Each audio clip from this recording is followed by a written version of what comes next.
Hello అండి, నమస్తే. Welcome back to Krittika creation. చాలా రోజులైంది కదండి వీడియోస్ అయితే పోస్ట్ చేసి. ఈరోజు మనం యూపిన్ జడబిళ్ళలు ఉంటాయి కదండి, అది కొంచెం డిఫరెంట్గా ఎలా చేయాలనేది చూద్దామండి. ఈ వీడియోని అయితే మీరు అలా చూస్తూ ఉండండి. అండ్ నేను కొన్ని విషయాలు కూడా చెప్పాలనుకుంటున్నాను. కొంచెం వీడియోస్ ఇవి పెట్టట్లేదు కదా, పిల్లలకి సమ్మర్ హాలిడేస్ కాబట్టి ఇటు అటు తిరగడం, ఫంక్షన్స్ ఇవన్నీ ఉంటున్నాయండి. రేపు కూడా నేను తిరుపతి వెళ్తున్నాను. సో అందుకని ఒక 2-3 డేస్ వరకు కూడా వీడియోస్ కూడా రావండి. అయితే గివ్ అవే గురించి చాలామంది వెయిట్ చేస్తుంటారని నాకు తెలుసు.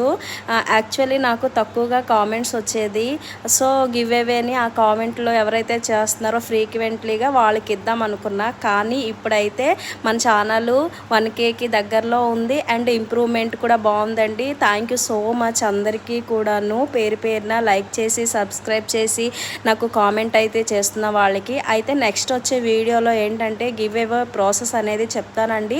సారీ డిలే చేసినందుకు. నేను ఏవైతే మేక్ చేస్తున్నానో మ్యాక్సిమం అవన్నీ కూడాను గివ్ అవేలోనే ఇస్తానండి.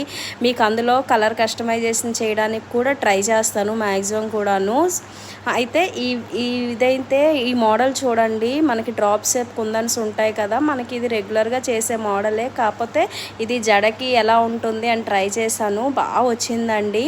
కిందకైతే ఏదైనా హ్యాంగింగ్ పెట్టుకుంటే బాగుంటుంది అనిపించింది, కొంచెం బోడిగా అనిపించింది. సో అందుకని ఫైనల్లో అయితే కొన్ని గుత్తపూసలు యాడ్ చేసి యూపిన్కి ఐపిన్కి యాడ్ చేసి దాన్ని గమ్ పెట్టాను అనమాట.